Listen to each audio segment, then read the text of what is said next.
What's up, y'all? A friend requested I teach the Econ 101 SPNE lecture. Like, it was an hour 15. My goal is to make it under 13 minutes. I'm gonna do everything. So, yeah, stay tuned, and we're gonna go through SPNE and make it really easy. Okay, so you're probably wondering first, what is an SPNE? So an SPNE is a part of a game where you're at decision node and you know that you're at decision node. So it's like, hey, we have player one. Player one did B, but now it's player's two turn. So player two can now do C or T, which are two different strategies. So it's like, hey, I know I can make a decision. That's confusing. So what does that look like in practice? I'm gonna draw a game tree. I'm sure, hopefully you've seen a little bit of game tree already, or you're a little bit cooked for this lecture. Yeah, player one here. I'm gonna make it big. I know I'm usually half blind myself. Player one can do, let's say you can do decision here, decision here. Lovely. Player one has two choices. Great. Now what? Now we have player two here.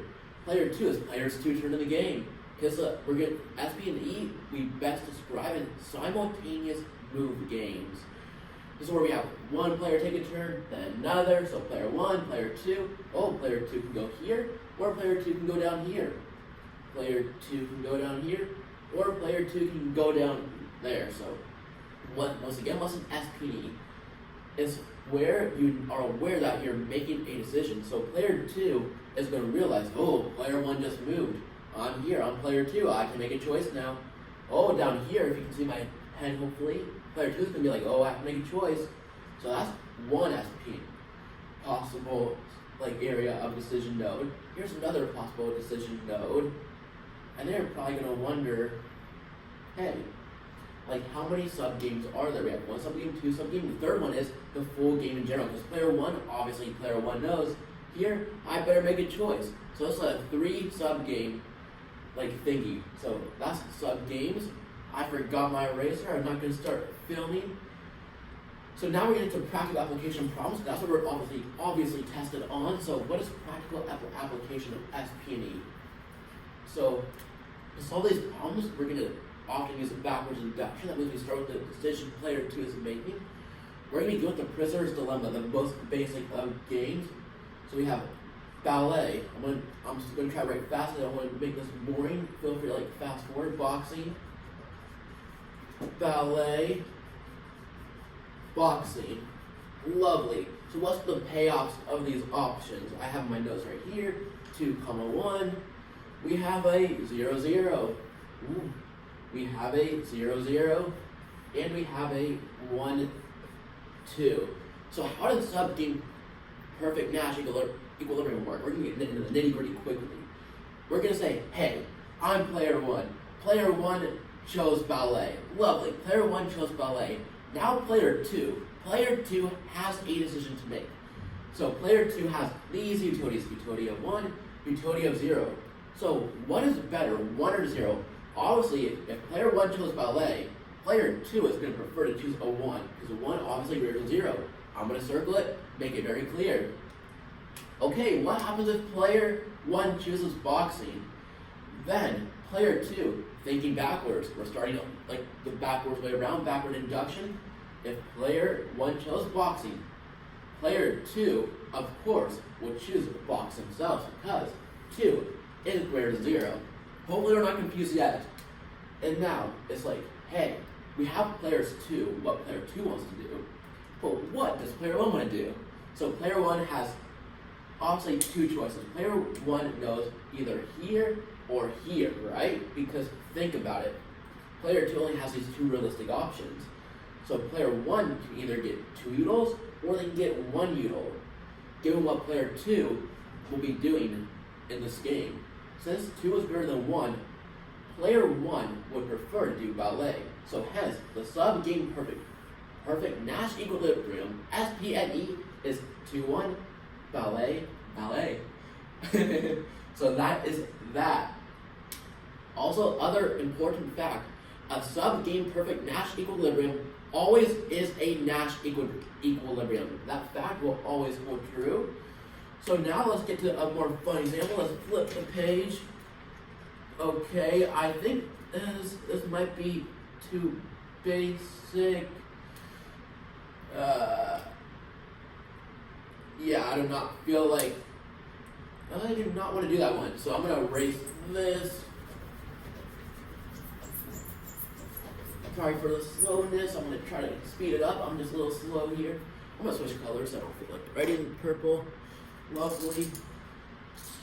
Okay. Ashley, we will do it. This is important to go over. We have a 3x2 game, a 3x2 matrix. Now we'll combine linear algebra. I'm joking.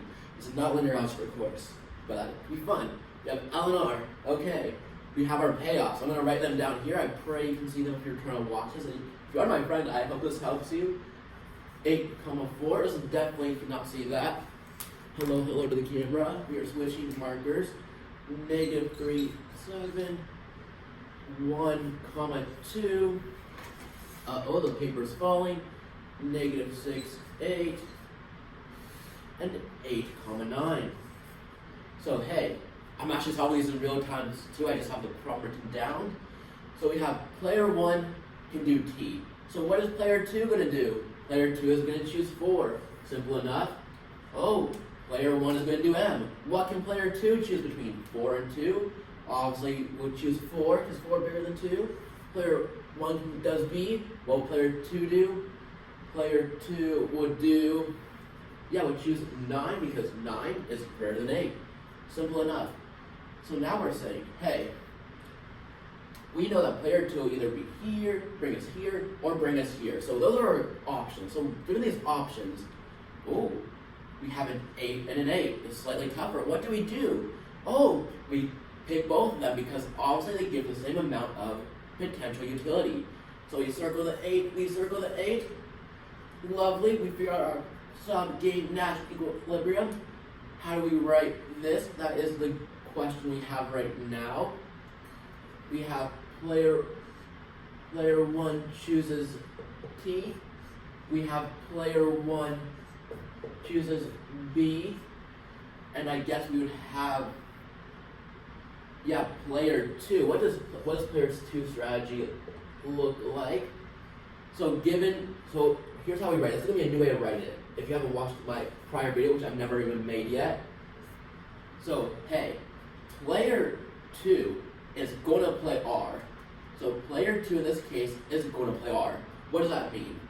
On the left side of this line, we have player 2 is playing R. So what goes on the right side is the word given. Player 2 plays R given player 1 plays T. So I'm going to repeat that in another way. So given player 2 plays T, player 1 plays R, and player 1 strategy, play T. So hopefully that is clear. So how do we write this SPNE down here? Given that player 1 plays B, so player 1 plays B, player 2 will play R. So simple as that. Lovely. Great.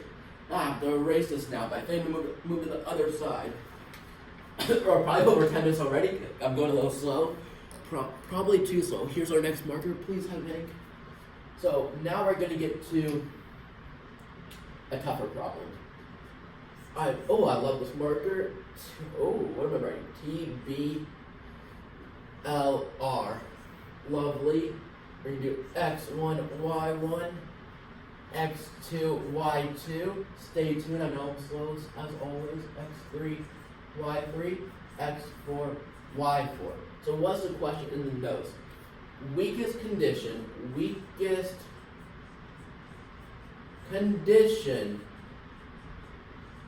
where player 1 plays T and player 2 strategy is we play L given T, comma, R given B.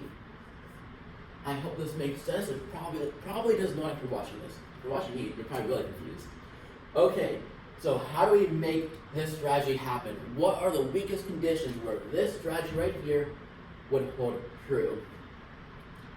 So obviously we use backwards induction. So since we're using backwards induction, that means I recommend we start with player 2 strategy.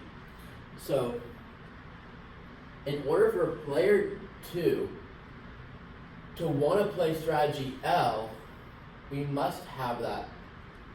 What's the right way to say this? We must have that Y1 is greater than Y2.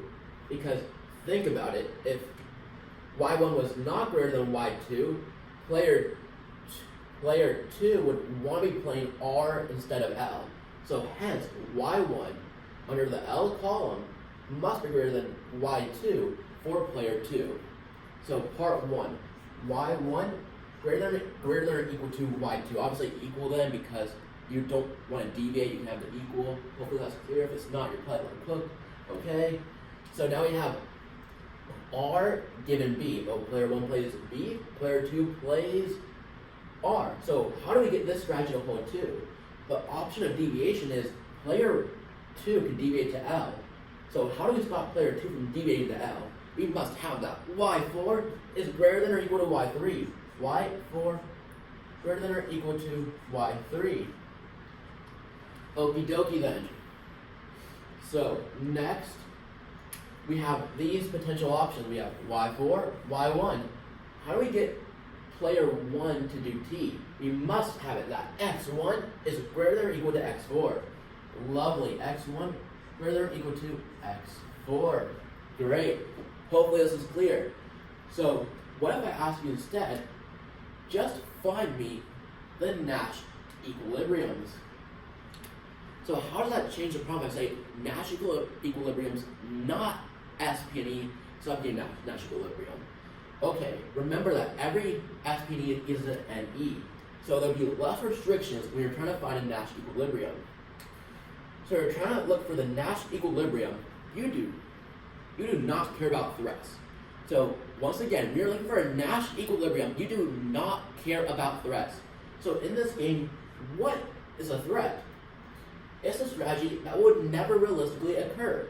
So hey, we have where player 1 we know is playing T.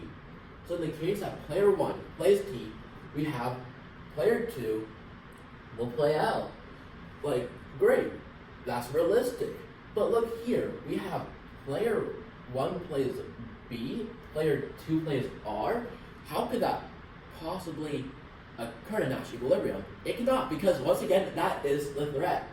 So what condition up here does like playing R given B relate to? So that condition was y4 being greater than or equal to y3. So what's the Nash equilibrium? We simply erase this strategy right here. So with my finger, I'm going to erase it right now.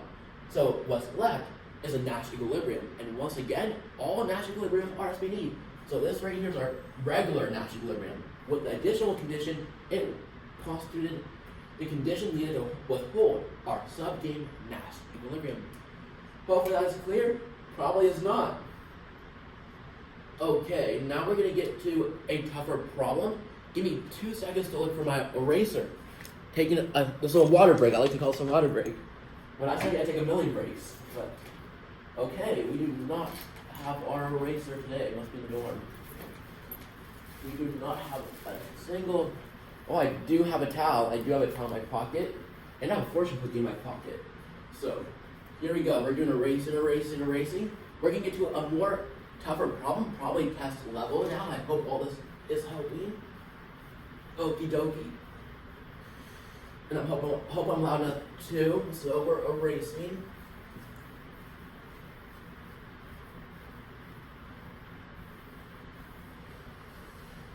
Erasing. So this hopefully is a good marker. Let's get to the test problem ASAP. So this is more applicable on the right side. Yes, I'm gonna write a new path matrix right now. This marker is dead. We have where is it? T, B, L, R. So if you're going along, feel free to write this down with me. We have 4, 4, -1, 4. We have 10, 0, and we have, where is it? 0, 6. So once again, that's our payoff matrix. Lovely.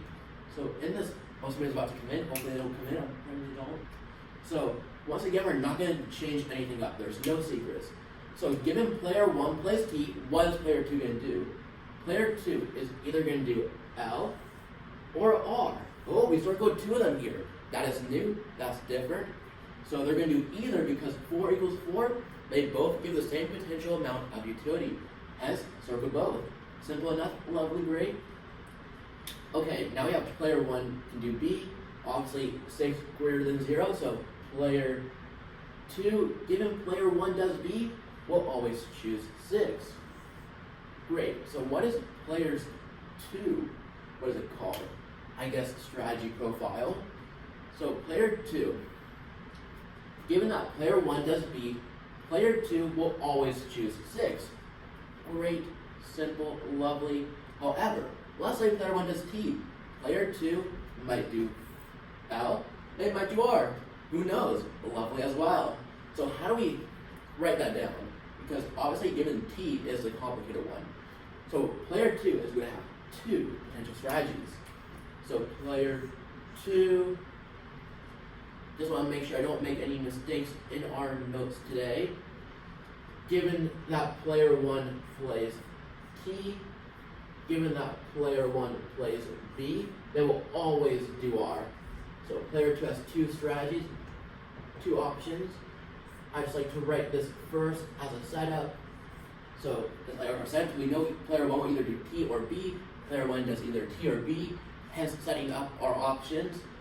So hey, here they might play L, here they might play R, and hence this is our strategy of player 2. So now here for this problem still pretty simple. So let's say we use this strategy of player 2 because obviously we use backwards induction. So we have L given T, we might be right here. R given B, we could be right here. So I had trouble understanding this on the first go round. So we're either going to be here, L given T, or R given B. I'm just repeating it. So player 1 will get either utility of 4 or utility of 0. What's better, utility of 4 or utility of 0? Obviously utility of 4.